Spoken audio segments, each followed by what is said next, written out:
एमआयएमचे प्रदेशाध्यक्ष आणि माजी खासदार इम्तियाज जलील आपल्यासोबत आहेत. काय सांगाल, आज जे आपण रोजगार मेळाव्याचं आयोजन केलं आहे, मोठा प्रतिसाद मिळतोय? काय आहे की अनेक वर्षापासून मी प्रामाणिकपणे हे अशा प्रकारचे रोजगार मेळावे आयोजित करत राहिलेलं आहे.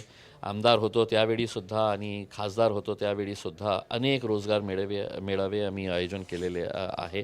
आता मी ना आमदार आहे ना खासदार आहे, तरीसुद्धा मी प्रामाणिकपणे इंडस्ट्रीज मोठे इंडस्ट्रीजला जाऊन भेटतो आणि त्यांना विनंती करतो की अशा प्रकारचे तुम्ही जॉब्स साठी मेळावे घ्या.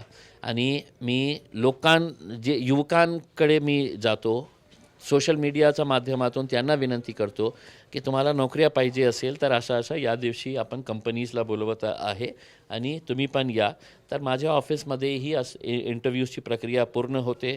ते इंटरव्ह्यूज कंडक्ट करता HR डिपार्टमेंटचे लोक. आज माझ्याकडे जे आहे ते पुण्याची जे आपली पिंपरी चिंचवडची टाटा मोटर्स जे आहे, खूप मोठी कंपनी आहे, त्यांचे HRचे लोक आलेले आहे आणि जे क्वालिफाय होतं त्यांना तुरंत इकडच्या येतेच त्यांना जॉब लेटर्स अशा प्रकारे देण्यात येत आहे. तर खूप चांगला प्रतिसाद मिळालेला आहे आणि विशेषकर ग्रामीण एरियातून खूप सारे मुले जे आहे ना ते या इंटरव्ह्यूजमध्ये आलेले आहे. काल जे आहे ते सरकारने शेतकऱ्यांसाठी 2 लाखापर्यंतची कर्जमाफी व जे नियमित कर्जदार आहेत शेतकरी भरतात त्यांना 50,000चं अनुदान सरकार देणार आहे. काय आहे की ठीक आहे, तुम्ही 2 लाख डिक्लेअर केले, पण त्याने हे क्लिअर करायला पाहिजे होते की आम्ही सगळं बँक्सला हे कळवलेले आहे की एका महिन्याच्या आत, आता मार्च आहे, एप्रिल आहे, मे जूनपासून जे आहे ते पेरण्या सुरू होतील. तर एका महिन्यामध्ये किंवा 1.5 महिन्यामध्ये किंवा 2 महिन्यामध्ये सगळं जे आहे त्यांना त्याचा लाभ मिळणार आहे. खरी परिस्थिती हे आहे की सरकार घोषणा करतं, बिचारा ते शेतकरी जेव्हा बँकेमध्ये जातं तर त्याला हे सांगण्यात येते की हे डॉक्युमेंट आणा, ते डॉक्युमेंट आला, अमका आणा ढमका आणा करके, आणि ते घोषणा तर झाली, लोकांना असं वाटतं की अरे दिलं आपण 2 लाख रुपये. आणि दुसरं म्हणजे त्यांनी काय सांगितलेले आहे, जे प्रामाणिक कर्जफेड करत होता शेतकरी त्यांना आम्ही प्रोत्साहन म्हणून 50,000 रुपये देणार आहे. म्हणजे ज्यांनी पैसे भरलं नाही, कर्ज घेतलं पैसे भरलं नाही, तर त्यांचं कर्ज माफ, आणि जे प्रामाणिकपणे कर्ज परतफेड करत आहे त्यांना 50,000. खऱ्या अर्थानं तर त्यांनाही 2 लाख रुपयेचा प्रोत्साहन बक्षीस द्यायला पाहिजे होतं. तसं न करता त्यांनी हे केलेले आहे. आता काही दिवसानंतर आपल्याला कळेल की त्याचा फायदा किती शेतकऱ्यांना मिळणार आहे. जे आपण बघतोय, अयोध्यात आयातुल्ला खामेनी यांचा मृत्यू झाला, त्यानंतर पंतप्रधानांनी कुठेतरी शोक व्यक्त करायला पाहिजे होतं, असं काँग्रेसच्या अनेक नेत्यांचे जे आहे ते वक्तव्य पुढे आलेलं पाहायला मिळतं. तुम्हाला या संदर्भात काय वाटतं?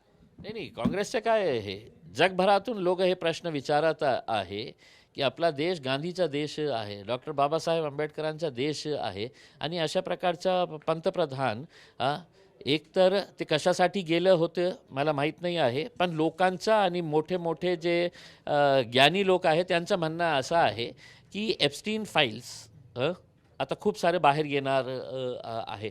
ते कशामुळे गेलं होतं मला माहीत नाही आहे, पण कमीत कमी एका देशाचा पंतप्रधान दुसऱ्या देशाच्या राष्ट्रपतीच्या हत्यानंतर कमीत कमी कॉन्डोलन्स शोक संदेश द्यायला पाहिजे होतं. मग आता फालतू गोष्टीसाठी ते ट्विट करतात. काही छोटासा मॅच झाला तर ते ट्विट करतात, काही गोष्टीसाठी ते ट्विट करतात. आपल्याला वाटलं नाही आहे का की आपण देशाचे पंतप्रधान आहे आणि इराणशी आपलं संबंध चांगलं होतं, आपण ही शोक संदेश द्यायला पाहिजे होतं देशाच्या वतीनं, पण त्यांनी केलं नाही आहे. कारण त्यांना साईड घ्यायची आहे. जे जगातले आता सगळे जे मोठे गुंड झालेले आहे, आपण मोहल्ल्याचे गुंड आपण बघतो ना, तर डोनाल्ड ट्रम्प जे आहे ना ते जगातला मोठा गुंड झालेला आहे. नेतान्याहू जे आहे ना ते जगातला मोठा गुंड झालेला आहे. तर त्यांच्यासोबत कोणी चाललेलं आहे, जे इस्रायलला गेले होते, कशासाठी गेले होते, देश कुणाच्या सोबत आहे, हे विचार करायला पाहिजे होतं. याला लागून प्रश्न आहे, शियापंथी मुस्लिम बांधव जे आहे त्यानंतर रस्त्यावर उतरले होते, त्यांनी शोक व्यक्त केला आहे. मात्र छत्रपती संभाजीनगरमध्ये जे आहे ते पोलिसांनी परवानगी नाकारली, आज सुद्धा माहिती समोर येते. काय आहे की मला सांगण्यात आलं, मी नाही होतो, मी मुंबईला होतो, आल्यानंतर मला काही शिया समाजाचे लोकांनी सांगितलं की आम्ही रितसर परवानगी मागितली होती की आमच्या धर्माचे सगळ्यात जे गुरु होते, सगळे मोठे गुरु होते, ज्यांना जगभरातले शिया जे आहे ते मानत होते, त्यांच्या हत्यानंतर त्यांना एक रॅली काढायची होती, त्याची परवानगी देण्यात आली नाही आहे. म्हणजे धर्मगुरूची हत्या होतं आणि तुम्ही म्हणता की नाही आम्ही परवानगी देणार नाही आहे करके उसमें, तर खूप म्हणजे वाईटच हे होतं निर्णय. मी शिया समुदायाला हे सांगितलेलं आहे की रमजानच्या नंतर तुम्हाला हे मोर्चा काढायचं असेल तर त्याची जबाबदारी आम्ही घेतो. आम्ही तुमच्यासोबत राहणार. कारण त्यांची हत्या जे झालेली आहे फक्त शिया लोकांना झालेली आहे असं नाही आहे. जगभरातले सगळं जाती धर्माचे लोक, सुन्नी जमातातले लोक जे आहे त्यांनाही हे वाईट वाटलेलं आहे की हे जे हत्या ज्या प्रकारे त्यांची झालेली आहे तर सगळे लोक त्याच्यामध्ये सामील होतील. आपण बघतोय शहागंजमध्ये जे आहे ते अतिक्रमण काढण्याची मोहीम सुरू होती, त्यावेळी जे ते तुमच्या नगरसेवकांनी हस्तक्षेप केला असा आरोप करून त्याच्यावर गुन्हे दाखल केलेत आणि आता जे आहे ते त्यांच्यावर अपात्रतेची कारवाई सुरू झाली. स्वतः आयुक्तांनीच तो स्टँड घेतला आहे. ठीक आहे ना, त्यांनी स्टँड घेतलेला आहे. त्यांना जे नियमाप्रमाणे करायचे आहे तर तुम्ही करा. आम्हाला जे नियमाप्रमाणे करायचे आहे ते आम्ही करत राहणार आहे. मी हे बोलत नाही आहे की कोणी हॉकर्स रस्त्याला आपली जागीर समजून रस्त्यावर उभे राहत असेल तर त्याचं आम्ही समर्थन करणार नाही, कोणत्याही परिस्थितीमध्ये नाही करणार. पण महानगरपालिकेची ही जबाबदारी आहे. 2014 पासून 2026 आहे. 2014ला द स्ट्रीट वेंडर्स ॲक्ट 2014 हे लोकसभामध्ये पास करण्यात आला होता. 2016मध्ये ते नियम सगळ्या राज्यांना पाठवण्यात आले. काय पाठवण्यात आले होते की सगळं महानगरपालिकामध्ये डेडिकेटेड हॉकर झोन असायला पाहिजे. जे हॉकर्स आहे त्यांना लायसन्स द्यायला पाहिजे. मग केंद्र सरकारने अनेक स्कीम्स राबवली होती त्यांच्या हितासाठी की 10,000 रुपये त्याला कर्ज देण्यात येईल. तुम्ही परतफेड केल्यानंतर त्यांना 20,000 रुपये, ते परतफेड केल्यानंतर 50,000 रुपये तुम्ही कर्ज.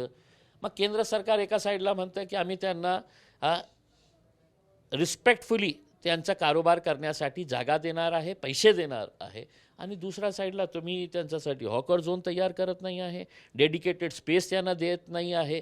तो बिचारा आपल्या पोटासाठी कुठेतरी उभे राहतो. तर कधी ते अतिक्रमणवाले येतात, ते त्यांची गाडी उचलून नेतात, कधीतरी पोलीसवाले येतात, त्यांना चालान देतात. तर हे किती वर्ष अजून चालणार आहे? नियम आहे ना. मग हे महानगरपालिकाचं काय वेगळ्या देशामध्ये राहते का की त्यांच्यासाठी नियम नाही आहे का की फक्त जाऊन तुमच्या बुलडोझर घेऊन जायचं, तुमचे ट्रक्स घेऊन जायचं, अतिक्रमणचे कर्मचारी घेऊन जायचं आणि त्यांच्या गाड्या उचलायच्या करके? आम्ही जास्त दिवस हे सहन करणार नाही. तुम्हाला डेडिकेटेड हॉकर झोन द्यायलाच पाहिजे. हॉकर झोन असलाच पाहिजे. मात्र ज्या पद्धतीनं अतिक्रमण करताना तुमच्या नगरसेवकांनी हस्तक्षेप केला, याला जे आहे ते आयुक्तांनी कायद्याचा आधार दिला आहे. महाराष्ट्र अधिनियम सेक्शन 10(1) नुसार ज्याच्यावर कारवाई करण्यात आहे. त्यामुळे तुमचे नगरसेवक अडचणीत येऊ शकतात. मी त्यांना हे प्रश्न विचारले तर की हे जे केंद्र सरकारने द स्ट्रीट वेंडर्स ॲक्ट 2014 जे पास केलेलं आहे त्या ॲक्टमध्ये असं लिहिलेलं आहे का की छत्रपती संभाजीनगरची महानगरपालिकाला याच्यातून वगळण्यात आलेली आहे, तुम्ही हॉकर झोन तयार करू नका, तुम्ही दमदाटी करा, दादागिरी करा फक्त गोरगरीब हॉकर्सवर? हे प्रश्न जेव्हा तुम्ही मला विचारता की तुमचे कॉर्पोरेटर्स कशाला गेले होते, मग ते महानगरपालिकेच्या आयुक्तांना मी हे प्रश्न विचारणार काय नाही का उसमें? आणि मी काय बोललेलो आहे, कोणी हॉकर रस्त्याला आपली जागीर समजून रस्त्यावर उभे राहत असेल तर त्यांच्यावर कारवाई करा, कोणीही त्याच्या समर्थनात येणार नाही आहे. पण जेव्हा सण येतं, रमजान ईद असू द्या किंवा दसरा दिवाळी असू द्या, हे छोटे छोटे कारोबारी जे असते ना हॉकर्स, ते एका महिन्यासाठी किंवा दिवाळीच्या सणामध्ये ते कारोबार करून वर्षभरचा धंदा जे आहे ना ते 1-2 महिन्यामध्ये करतात. याच वेळी तुम्हाला दिसतं कारवाई करण्यासाठी उसमें. कुठेतरी आपणही याच्या बाबतीत विचार करण्याची आवश्यकता होती हे केस लादण्यात.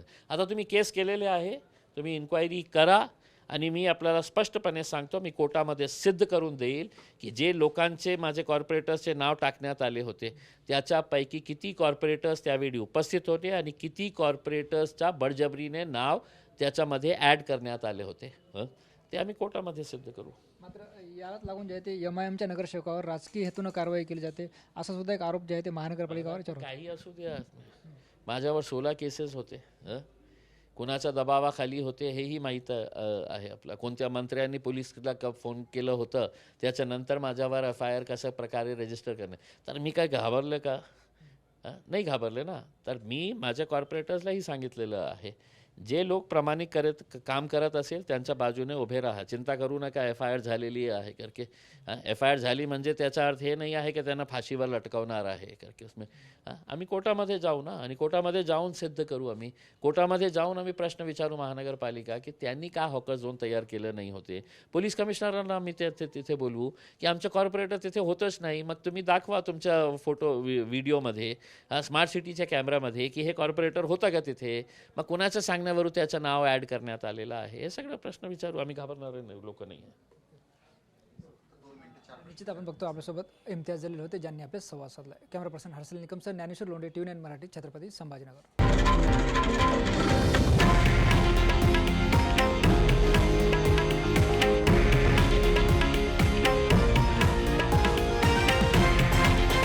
हे आहे देशातील नंबर 1 न्यूज नेटवर्क आणि आपण पाहत आहात TV9 मराठी, एकमेव.